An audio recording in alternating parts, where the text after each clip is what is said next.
Hey everyone, it's Will, Gamer Dad, with another video for you. So first off, I'd like to give a shout out to one of my YouTube members, Tinky. Thanks for your support.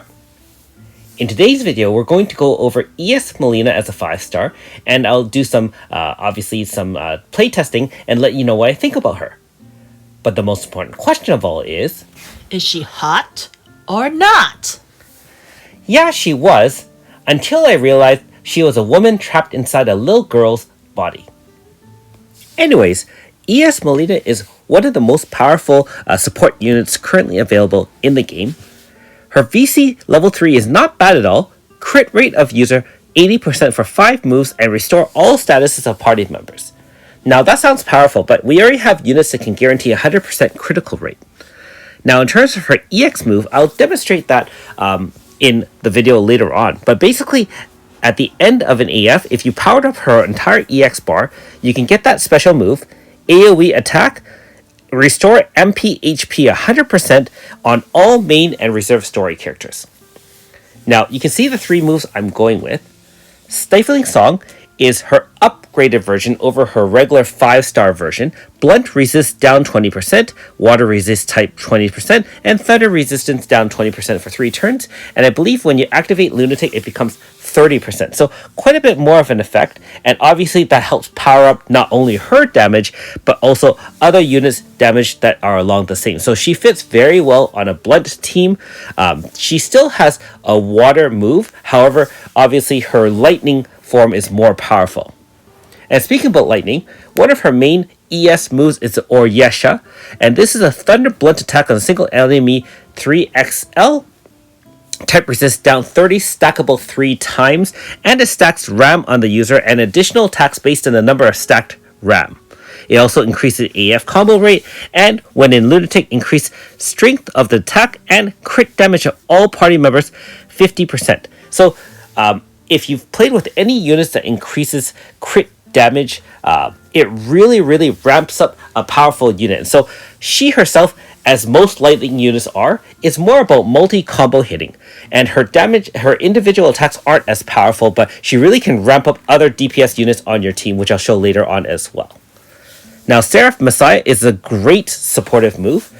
Even outside zone is 3000 HP heal on all main and reserve party members. So that's very important, especially if you move some weaker units to the back. Power plus 30 for 3 turns, and when she's in any zone, including Flash Strike stats, so including Melissa's zone, speed of all main and reserve party members plus 30%, and increased when in Lunatic to 40-40. So think of that. 40% speed, 40% power, type resist down 60, additional attacks, increase combo meter, and increase crit damage 50.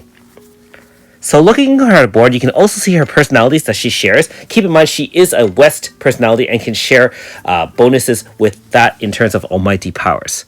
And if you do own the AS or regular version of Melina, it also gives increased bonus stats to ES Melina, and likewise in return if needed. Now you can see my normal Grasses setup is 3 panes, and obviously any number enhanced is one of the best ones. However, you can change her loadout, as you've seen on some of my videos that I've done against some super boss fights. I'll link one of my more recent ones below so you can see how she acts in those fights. So let's take her out for a spin. If you haven't already, make sure you like and subscribe to my channel. I really appreciate it. I also do have a Patreon account for those who want to support me this way. So obviously the pain status being applied by her is through the Grasta only. And if you look at the damage, it's nothing really impressive compared to some of the other units out there as main DPS. So if you can see that, normally you set up with Lunatic, and then obviously you use Seraph Messiah to give herself power and speed a power bonus. There's no zone here. Note that her hits are only in the thousands. It's not like tens of thousands or hundreds of thousands like some even moderate units. And so I just wanted to demonstrate on her by herself. Even if she can heal, it runs out of MP very quickly when she's by herself. And so as a single kind of independent unit, she's not nearly as powerful as you may think. I will say that when she's standing there with her arms crossed, having for those who watch JoJo having a stand behind her, essentially, or almost like a spirit titan animal there. She looks really, really cool. Now, I know a lot of you don't like demonstration against these dummies or these bag baddies. However, I just wanted to kind of show you, what it really looks like when she is used to power up a team. And so, first of all, our example is on a blunt team using Yifa as our blunt zone setter. Keep in mind that AS Mayufa is coming, which is our second blunt zone setter. And so you can use her even more powerful version of Yifa once she comes out. Our main DPS here is going to be AS Yuen. And again, I will be doing a 5-star review once I have time to showcase what he can do. But one of the main things that increases his damage is the number of debuffs on the enemy. So the whole point is to apply debuffs either with the type resist debuff with from ES Melina. Don't forget we can use Stifling Song. We also have Dewey supporting by increasing crit damage plus 50. And we also obviously have crit damage plus 50 from ES Melina. And we're trying to apply at least 4 stacks of debuffs, which we clearly have now. And we're going to power all of that into AS Yuen.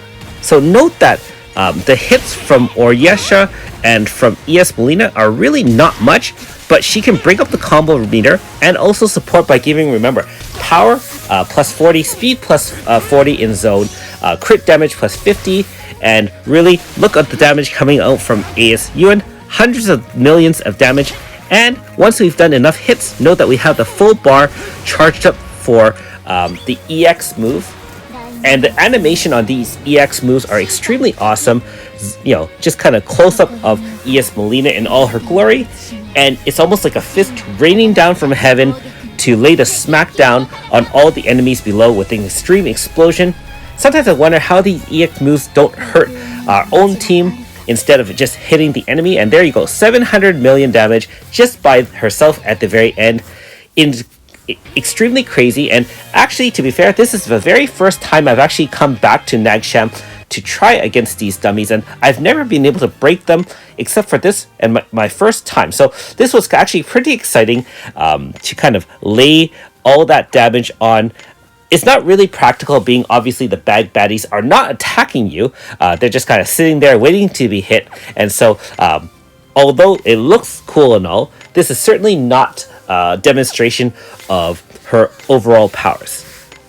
But that being said, at least it gives you a close-up as to why she is so useful in a lot of teams. Now, in our next example, this is a little bit more relevant to the current content. And the whole point of ES Melina is it allows for crazy 1- and 2-turn kills, especially using Melissa. And if you've been watching my channel, I usually don't use Melissa on boss fights, only because I know that a lot of you do not have Melissa. But that being said, it was fun to try a 2-turn kill against one of the pairs of dual Hachio bosses in the game. And so our whole point is to power up all of our damage into one unit, that being ES Sukiya, which is another EX unit, actually our second EX in the game. And so the choice is obviously to have Melissa applying crit damage up, obviously her flash strike stance.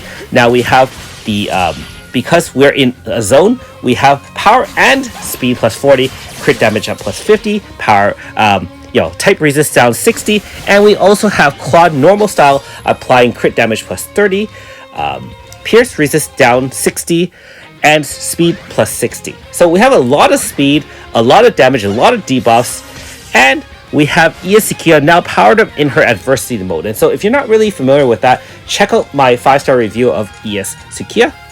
So in this case, we're going to rotate everyone to, again, maximize the power on ES Sukiya. We applied Ruin Genocide to apply break status, increase crit damage with the VC from Mayumpa, and finally, Foreign to establish Pierce Zone, being that ES Sukiya does the most damage in Pierce Zone, especially against units that had pain status, which we already applied. So like that, just like that, even with an HP stopper, 2-turn finish, all possible, and in part due to having a Melina on our team, and of course a very, very powerful ES Sukiya as well. So my initial impressions of having a team such as that is obviously when you have a Melissa on your team, she makes everyone better in terms of having you can put together a kind of team synergy. However, you really do need a really powerful one or two supports and at least one powerful DPS to really make someone like ES Melina shine. So, in conclusion, ES Melina allows for a lot of different strategies. She is a great support, healer, increased damage for everybody, so on and so forth. She's not as protective, in terms of a pure healer. However, she can really allow your different teams to do insane amounts of damage. And like I said, she is the mainstay of setting up 1 or 2 turn AF finishes. Anyways, thanks for watching. We'll see you next time.